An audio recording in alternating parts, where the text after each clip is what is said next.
Living Clean, Living Well is a presentation of the Canadian Centre for Abuse Awareness and is brought to you by Freedom from Addiction.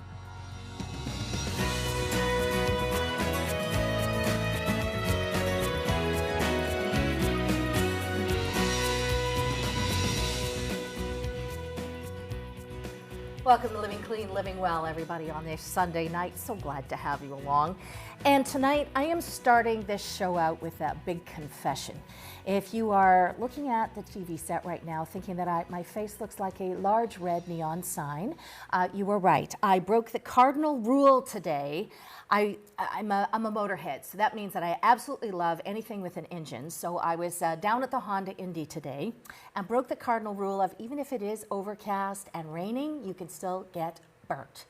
So I did. Still had a great time though, but I'd like to say a big shout out to the wonderful gentleman who, as we were walking out to the parking lot following the race, called out to me and asked me if I was going in to do the show. And I said, yes, as a matter of fact, I am. And he said, I really enjoy the work that you're doing on there. So thank you very much. And it was so nice for somebody to pipe up in a parking lot and say that they watch Living Clean, Living Well. So segueing from the Honda Indy into our show tonight, how about this? The road to recovery, it can be a little rough sometimes with some potholes and some speed bumps, especially in the early days of recovery. So tonight, that's what we'd like to talk about, as well as all of your general questions and comments. So I'd like to welcome to the show tonight two of our returning guests, Don Crocock and Rick Csiernik. Gentlemen, so good to have you here, good to be here. On this Good lovely summer night. Yes, good to be back. So Don Crocock, you may remember him from many shows. We were saying you've done, this is like number 6 now, I think. Number 5. Number 5? Yeah. Well, we'll have to get you back for the 6. Okay. Don is an addictions counselor. He is an outreach worker. You're passionate about the awareness of hepatitis C. That's right. So Don, it's great to have you back. Thank you. Good to be back. Yeah. And Rick, Dr. Rick Csiernik. I know you hate it when I say that, but anyway, a title it's well earned. He is a professor, especially in the area of addiction research. He is a best-selling author. The new book has just come out, Workplace Wellness Issues and Responses. So congratulations. Thank you very much. What's the message in this book?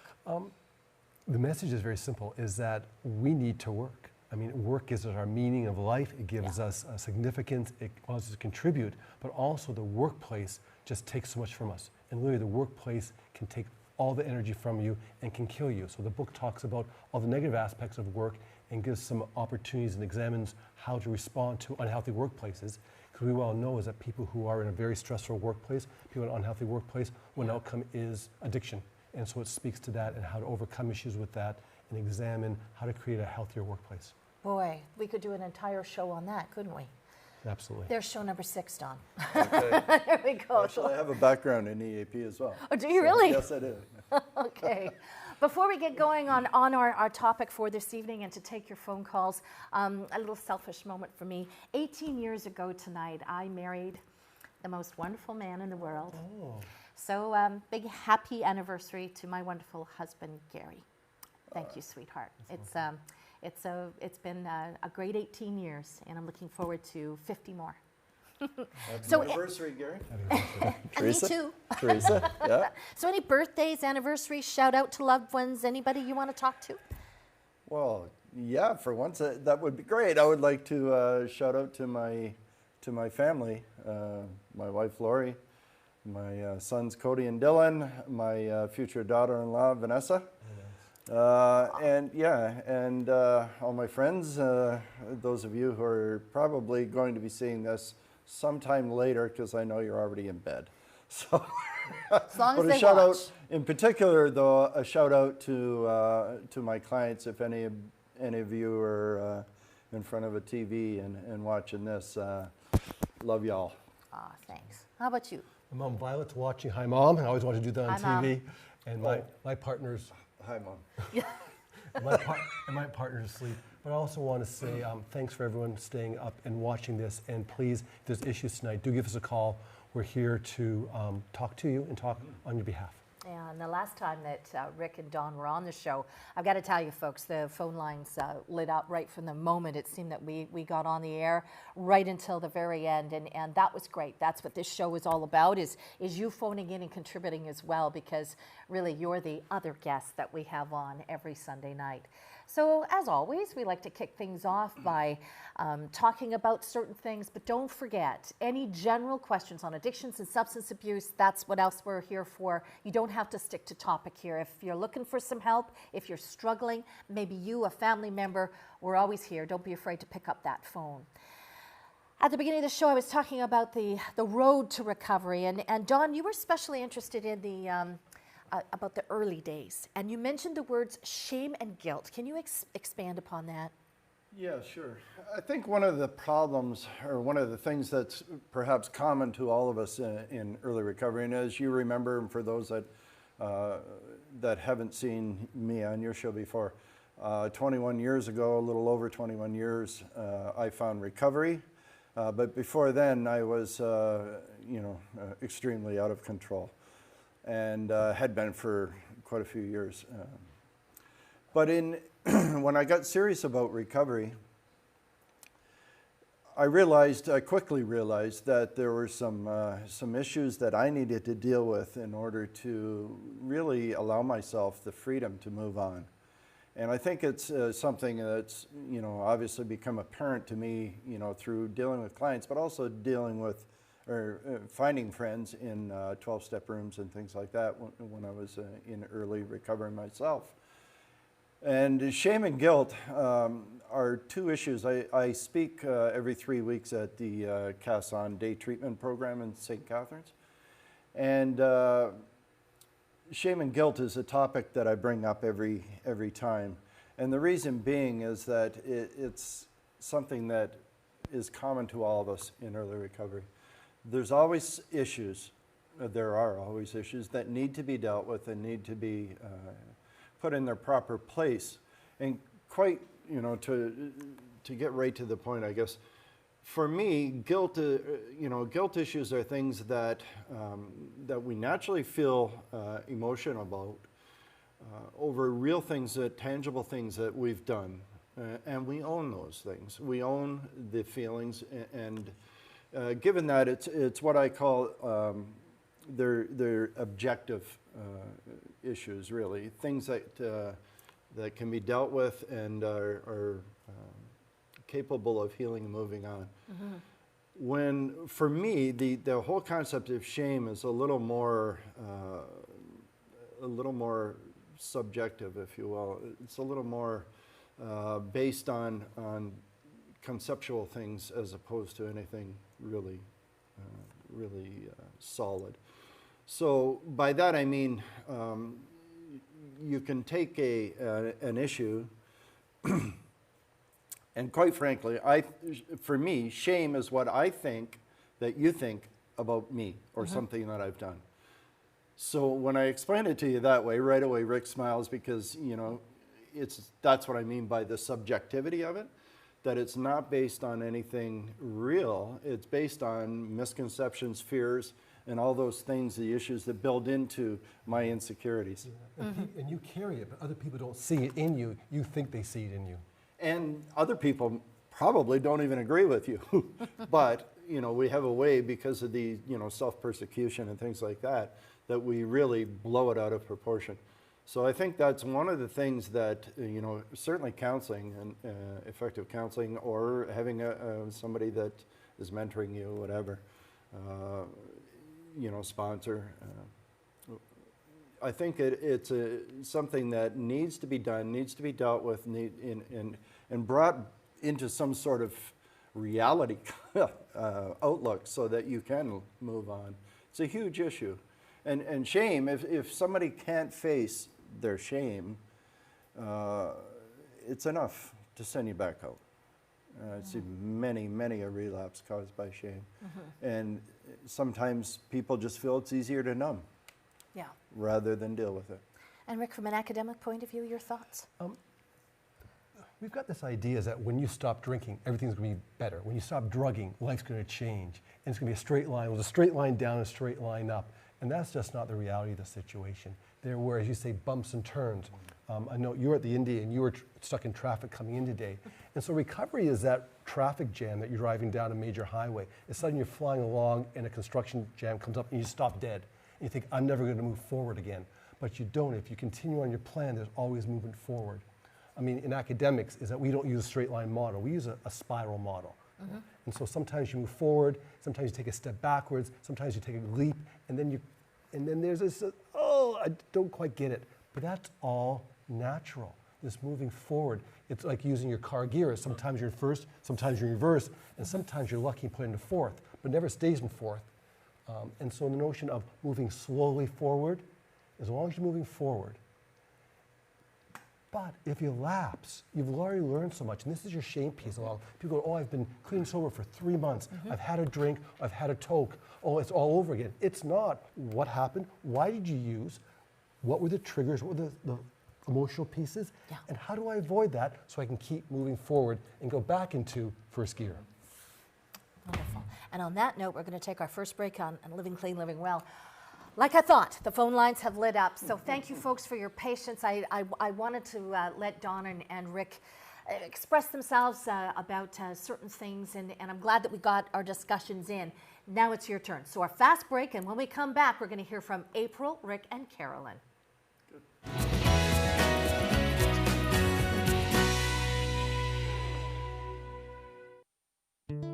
It's scary to think that you're going to live the rest of your life without drugs and alcohol when it's all you've depended on. But there is hope. I knew I couldn't do it alone, and treatment allowed me the chance to ask for the help that I needed in order to believe that I could live a sober life. I got the help and support that I needed, and even now that I've left, I still have that support there.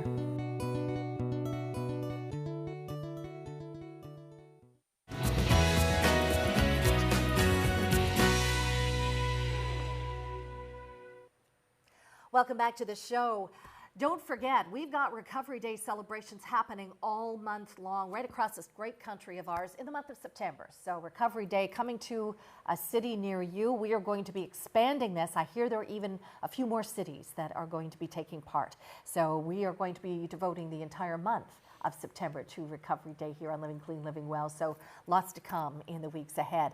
Also, very quickly, that's coming up quickly, is, I did not know this, World Hepatitis Day. Don, something you're very passionate about. Yes, I'm an outreach worker for the Hepatitis C Care Clinic in Niagara. We're part of the Niagara Health System. And a quick shout out to my work colleagues. On July 28th, it is internationally known as World Hepatitis Day. So our clinic is taking the lead on putting on a World Hepatitis Day program, if you will, a series of activities at the Market Square in downtown St. Catharines from 8:30 to 4:30. And anybody in Niagara is more than welcome to come drop in. It's basically taking the shape of a health fair, and our partners, the Niagara Regional Public Health outreach workers, Stacy and Scott, will be on site doing some, in a private area, doing some testing for hepatitis C, HIV, or STIs. So there'll be some entertainment, some snacks, and lots of good conversations and things. So please, if you can, Monday, July 28th at the Market Square in St. Catharines, drop in. Terrific, thank you. Our guest tonight, Don Crocock, who is an addictions counselor, also an outreach worker, as he mentioned, and Dr. Rick Csiernik, who is a professor at King's University College. He's a best-selling author, and he specializes in the world of addictions research and also workplace wellness. So that's my panel tonight. Pretty impressive group of credentials here. So let's head to the phones. It's your turn. Let's go to line 2. April's calling in tonight from London. Hi there, April. You're live on our show. Go ahead. Hi there. My name is April, and I'm thankful for taking. Thank you for taking my call. You bet. Go ahead. I'm an alcoholic. I have been since the age of 16. Yeah, go ahead, April. My name is April. I'm an alcoholic. I've been an alcoholic since the age of 16. Yeah, April, we got that, hon. If you're listening to yourself on television, you can't. Since I guess I was 22. Yeah. Hello? Hey, April, if you can hear me, honey, and for anybody else that may be calling in tonight, You can't watch television and also talk on the phone. There is a delay. So I need you to turn down your TV set, April. You're live on TV right now. I'm going to give you another crack here. So go ahead. Tell us your question or your comment. Hello? Okay, April, I'm going to put you on hold, and I'm going to have our wonderful call screener Denise talk to you, and we'll get all of our technical issues sorted out there. April, hang on. We want to talk to you, okay? So, folks, don't forget, if you're waiting online for us, just turn down the TV because there's a delay. It'll confuse you. So let's just listen to us while you talk over the phone, and we'll be okay here. So let's talk. Let's go now to line 3, and Rick's calling in from Toronto tonight. Hi, Rick. Go ahead. You're live on our show. Hi, Rick. Don, how are you tonight? Good, thanks for calling. Hi, Rick. Can you guys hear me? Because I do have the TV down. Yes. Yes? Yes, we can hear you, Rick. The floor is yours. Go ahead. Okay. Yeah, I've been a drinker for over probably 35 years. I've gone to rehab twice. I quit twice. Once was 9 months. Once was 6 months. But what scares me now, guys, is I know after you've quit, you seem to go back twice the smitten. So my fear now is, at my age, I'm 55 years old. If I quit again and I fail, I guess I hit the pine box. You know what I mean? Like, 'cause I know that it's a progressive disease, is it not? Well, and so it's interesting the language you use. I've failed twice, as opposed to the fact that you've succeeded twice. Because you've had this issue in your life, and you're able to stop once for 9 months, you're able to stop a second time for 6 months. So that's the whole way. I mean, Don was talking about earlier about how we view shame and guilt. You're a classic example. Rather than saying, hey, look what I was able to change my life, some things complicated, I went back. So I see the fact that you've done well twice. Why can't you do well a third time and it lasts even longer? Don, do you want to jump in? Well, I'd like to ask a question, Rick. When you were in your periods of abstinence, what were you doing in order to strengthen that? And they wanted that anti-furon. They were giving themselves the belly shots and stuff, and it was sad to watch. Thank God, thank God I didn't get hepatitis, but I know how serious it is.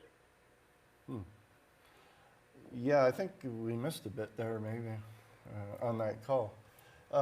Rick, what I was asking, I guess, was when you were abstinent from drinking, when you were not drinking for those 2 periods that you mentioned, what was it that you were doing? Were you getting any kind of support? Were you seeing any counselors, or were you going to 12-step groups? Okay.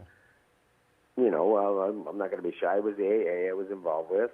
And it was okay for a while, but I still felt like I always felt this emptiness. I don't know how to describe it. And I started drinking at a very young age, and it just seemed to just ride me. So the issue with addiction in many cases is the drug use is used as a mechanism to cover up something else. So even when you stop drinking, there may be other underlying issues that you've not dealt with. So AA is fantastic for the drinking, rehab is fantastic for the drinking, but there may be other underlying issues that other forms of counseling can also get at. So again, without getting into it here too, the question you want to do is when you're in a period of sobriety, it's great to deal with the drinking, but that emptiness you talk about is that there's other counseling that is worthwhile seeking out to deal with those other issues that may be percolating in your subconscious. You don't even know they're there, but those are what perhaps are leading you back to the alcohol. You've only dealt with part of the problem, not the whole larger situation. Yeah. So as we move on, we've got a lot of phone calls here. So next steps for Rick then, gentlemen? I would seek out some sort of a counseling agency in Toronto. There's numerous agencies. Try to find somewhere where you can go and establish a therapeutic relationship with a counselor and start working on some of those issues. Wonderful. Thanks so much for that. And thanks for calling in, Rick. I'm going to go back to line 2. We're going to try April again. April's calling in tonight from London, Ontario. April, can you hear us okay now? I can hear you. Terrific. Go ahead. You're live on the show. Go ahead. Great. Thank you. Thank you very much for taking my call. My name's April. I'm an alcoholic. I've been an alcoholic since the age of 16. I have been in and out of rehab, and I did have a long period of sobriety for 8 years. Excellent. from 2005 up into 2000, and I forget. But I relapsed, and I'm now going back to rehab this coming Monday. Not Good. this Monday, but next Monday.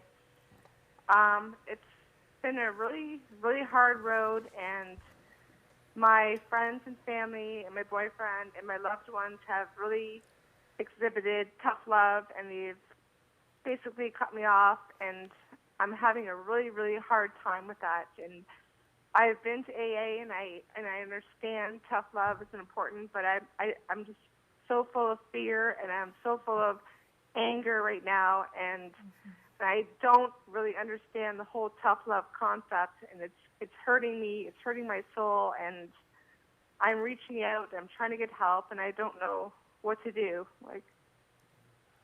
April. April, when are you? When are you going to treatment again? I'm going on Monday. On Monday. Okay. Can you tough it out till Monday? Not tomorrow, a week from tomorrow, so Monday, yes. Okay. 7 more days to go. Okay, 7 more days to go. One of the things that I wanted to mention first off was congratulations on 8 years. I mean, that's amazing.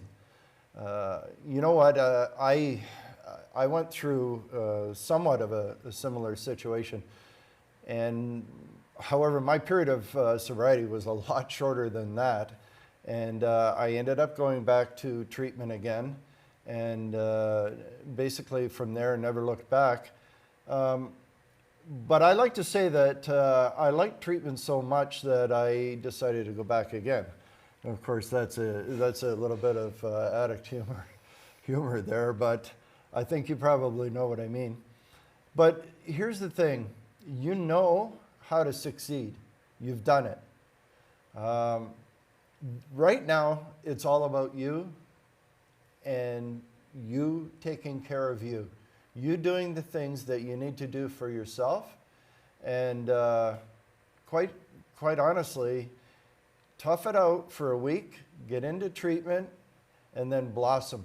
And you know what? You're driving your car now. You're in charge, and regardless of anything else that's going on with others, you can make this work for you because you've already done it. Okay, so I really, really encourage you to just get through the week and then go to treatment and be a sponge. I want to talk the family part of it too, because I Yeah, think you raised a please. really important point, is that we do in this country a lousy job in supporting families. I think your family's doing the best they can, but they've not been educated, they don't know.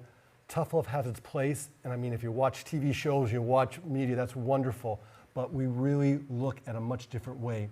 And as Dawn says, you got to take care of yourself, but part of it when you go to treatment is you need to ask them what they can do to educate your family. Because you're absolutely right, your family doesn't understand addiction, they don't understand how they can support. They're probably doing the best they can, but no one's taught them, no one's educated them about what their role in, and they think they're doing the best. And they may well be, but there's a whole larger piece of family and your involvement with them too. So they need to know what's going on with you so they can support you in other ways other than shutting the door on you. Because social support is a really key element of your recovery, but they need knowledge just the way you need knowledge in your treatment too. So when you go to the treatment program, ask what they can do for your family, ask what knowledge and education, ask if there's a family day, and if not, when you're back out and you're starting sobriety again, is find some resources for them so they can be educated as well. I've done some research, I've done some writing about this. It's a very important element, and again, it's not blaming anyone because as a treatment system, we've fallen down there in supporting families. So by all means, take care of yourself. I agree with Dawn 100%, but then also make sure your family knows what you're going through and the best ways for them to help you move forward. Wonderful. Thanks so much for that. April, I really hope that that's helpful. And you know what? We are so happy and so proud that you're going in. And like Dawn said, just tough it out for that week and things, you know, will hopefully move along to a better place for you so that you're feeling happier down the road. And I mean, you got to take a look at Dawn sitting here. How many years clean and sober for you? 21 now. 21 now. Slightly over. That's awesome. That's awesome. And things are good with your family, right? Very good. Yeah. Very good. I'd like to actually thank Rick for making those points, because sometimes I'm a little bit reluctant to venture into those areas, but and my focus is usually on the individual. But by helping your family learn more about what you're going through and why, and how to be more supportive, and all the issues involved in that, that will also help you as well too. No, terrific. So it's a win-win. Thank you so much for calling in, April. Will you keep in touch with us? Let us know how you're doing, and I mean that, please. Please keep in touch with us. We're going to take another break here on Living Clean, Living Well, but when we come back, more of your phone calls and more from Don Crocock and Rick Csiernik.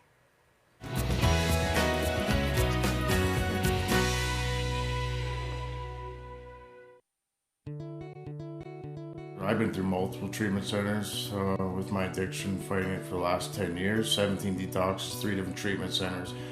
But they put me into counseling and everything here after my detox, which was the smartest thing I could have ever done. I got the real demons out of me that I wasn't able to do over the last 10 years with all those other detoxes, all those other treatment centers, from private ones to government ones.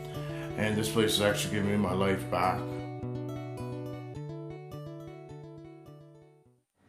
Hello, I'm Ellen Campbell, the CEO and founder of the Canadian Centre for Abuse Awareness. As a charity, we depend on viewers such as yourself to support the programs for First Nations, women and children, anti-bullying, and elder abuse. I invite you to visit our website, see what you can do to share. Any donation over $20 will receive a tax receipt. Thank you so much for all your support.